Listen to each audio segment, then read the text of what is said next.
नमस्कार मैत्रिणींनो, कशा आहात? परमेश्वराची भक्ती करत राहा, खुश आणि आनंदी नक्कीच राहाल. तर मैत्रिणींनो, आज अंगारकी चतुर्थी. आज इतका अत्यंत बाप्पांचा शुभ दिवस आहे. आणि मंगळवारी जी चतुर्थी येते म्हणजे साधारणपणे 6 महिन्यांनी येते ही चतुर्थी. तर ज्या दिवशी मंगळवारी जर आली चतुर्थी तर ती अंगारकी चतुर्थी असते. त्यामुळे आज बाप्पांना आणि मंगळ ग्रहांना शुभ करण्याचा चांगलाच योग आपल्याला मिळालेला असतो. तर आपण काय करायचं, सकाळी छान लवकर ब्रह्ममुहूर्तावर उठायचं, आंघोळ करायची, स्वच्छ आपल्या देवतेंना आंघोळ घालायची, झाडू मारून घ्यायचा आणि आपल्या बाप्पांना एका आपण ताटामध्ये स्थानापन्न करायचा. मग त्यांना प्रथम कोमट पाण्याने जलाभिषेक करायचा. त्याच्यानंतर आपल्याला पंचामृताने अभिषेक करायचा, म्हणजे दूध, दही, आपलं साखर, मध आणि तूप ह्याने अभिषेक घालायचा. आणि ते अभिषेक घालत आपण अथर्व शीर्ष म्हणायचा.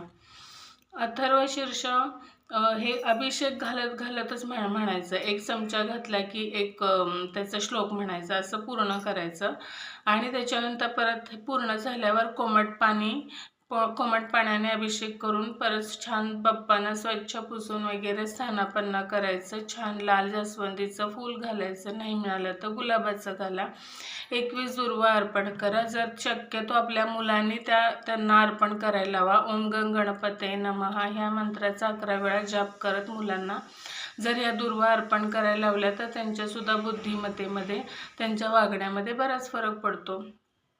त्याच्यानंतर आपण तिथेच बसून पूर्ण तुपाचा दिवा लावून घ्या. दिव्यामध्ये थोडेसे तीळ घाला आणि तिथेच बसून आपण 11 वेळा अथर्व शीर्षाचं पठण करा.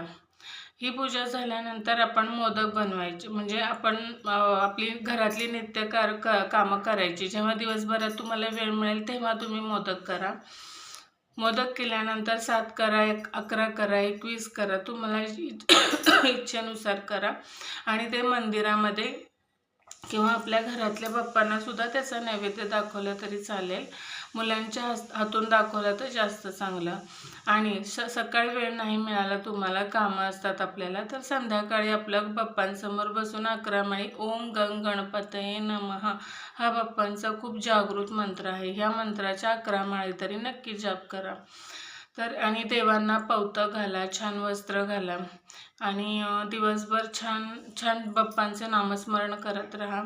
बाप्पांचा आशीर्वाद तुम्हाला नक्कीच मिळेल. तुम्हाला सतसत विवेक बुद्धी